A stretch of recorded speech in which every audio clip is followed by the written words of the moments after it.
¿Sabías que en Colombia puedes interrumpir voluntariamente el embarazo hasta la semana 24 de gestación, de acuerdo con la sentencia C-055 de 2022? Después de este tiempo, el servicio se garantiza cuando el embarazo es producto de violencia sexual, cuando existe riesgo para la salud o la vida de la mujer, o cuando hay malformaciones no compatibles con la vida. Este proceso se realiza de manera segura y confidencial, siempre respetando la decisión y el bienestar de cada mujer. EPSI Anascoayú, juntos gestionamos salud. Vigilado Supersalud. Usted habría sido en Colombia. Por ejemplo, nos útil la internación, na hiyeyo, eka y puro. Sao to pijama kachki pienchime semanas na puro. Soto hain te caralo la sentencia mnaka 055, sohuyaka 2022. Chiki hete es pura hanana y rahanan te puotko manka. Kasanaije, sanaije manka stal hawshire o ayuri chouka y serero o shari ayuri shiaka o mohurin ko pechouka y te es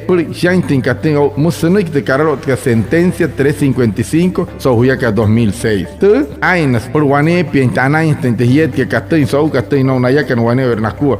Munamoi te Casquei Recatan Tehiet que Mauria. TPSI Canas Wayu, Achaha Sohuay Purana. Ana Hunauchiwaya Stuntu, Atujas que Purero Ana.